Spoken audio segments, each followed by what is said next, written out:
Hello and all. Welcome to another episode of MMA Vision Analysis. This one we're talking Johnny Bones Jones. Are we putting enough respect on the guy's name? That's what we're here to talk about.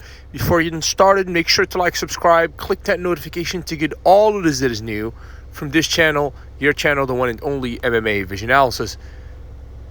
Johnny Bones Jones, 13 plus years in the game. Matter of fact, it's probably closer to like 15 plus at this point. Just taking into consideration fights like the Vitor Belfort, the Machida fight. Those were well over a decade ago. A decade and a half ago. Don't know the exact timing. Let's say around the 2011, 2012 mark, 2010, 2011, 12. If you stop and think about it, if a person was born then, that person's 14 or 15 years old, a teenager, and Johnny Bones Jones has been active just as long. What am I trying to say here? I'm not sure if the current MMA public fans are aware of what this guy represents to the game. I don't think the disrespect is necessarily coming from Tom Aspinall. Aspinall is just going with the momentum, even though he's a very well spoken and measured person of his own, and he just wants that fight. So he's going to say anything to provoke John Jones to take that fight, provoke some kind of response from Johnny. Generally speaking, I'm not talking about Tom Aspinall disrespecting the man, just because Aspinall has the opportunity to go inside of that octagon and back up those words. But for the MMA public, it's just mind-blowing to me, / shocking. The fact that some suggest that the guy is scared of a Tom Aspinall. I don't think scared is quite the right answer. Strategic is a better answer to why we've, been witnessing the delay for the super fight, right? The unification between interim and actual heavyweight champion. I don't know if Tommy's still the interim champion. I've said this so many times. Obviously, with Johnny going back into action against Miocic. Obviously, Johnny has not been as active as he was, like, let's say, a decade ago. In the past, let's say, 5 years. He's not been so active, right? But it does not take away from him the fact that he's been on top of the game for as long as he has. If that makes any sense. Somehow the guy always finds a way to win.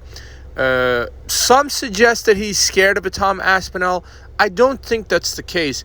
I think, thinking about it, John Jones, 37 or 38, he thought that the Alex Pereira super fight was going to be the one, but unfortunately for him, and unfortunately for us, we don't get to see that happen, at least anytime soon.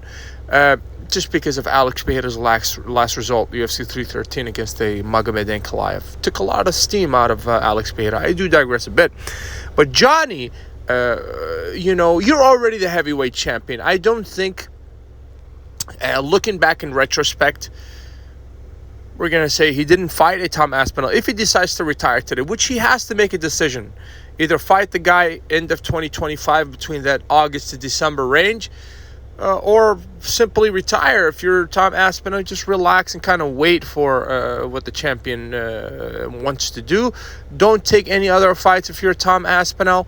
Eventually you're going to find yourself either fighting for a title against a different contender or, Johnny fights you. But for John Jones, you're already the heavyweight champion. Fighting a Tom Aspinall, you're just defending that title. I think people miss that concept. He's already the champion of that division. Now, let's flip that around. If Tom Aspinall was the champion and Johnny was the challenger, do you really think that this fight would have been delayed as long as it has? So, aside from monetary gains, Johnny has nothing to gain from this fight. Matter of fact, he has the world to lose in his potential last fight. So, if you're not paying the man properly, which, I don't know, numbers are flying around anywhere from 15 to 50 million. I don't know, but I know that the guy's worth every penny. I think that we can get together with the Turki Al Sheikh Riyadh season to throw a mega event similar to UFC 306 at the Sphere, with Johnny versus Tom Aspinall as its main attraction, main event, obviously. And pay the man if you want to see him go in there against a Tom Aspinall. But for me, a guy that's been witnessing the career of Jon Jones for so many years at this point, I just don't see that the guy really realistically has anything to prove. It's not like, everything that he's done leading up to the Tom Aspinall fight means nothing if he doesn't fight Tom Aspinall. That would be just simply foolish to say. He's fought absolute killers, absolute monsters, and ended up being on top every single time. I just don't see how Tom Aspinall is any different from anyone that Johnny's ever faced, with all respect to the interim champion here. But us as people have to put more respect on Johnny's name, a walking legend. Why? Because he set himself apart. 15 years, probably more, of absolutely on top of the game, still on top of the game 15 years later. When Aspinall does that, then he's going to earn the right to pick and choose his shots just like Johnny does. Because Johnny set himself apart. He put himself on this hill, right? That's going to be difficult for anybody to attempt to climb, let alone climb and sit on top of a similar hill. If you made it this far, appreciate you for sticking around. Please let me know what you think in the comments. Like, subscribe for more.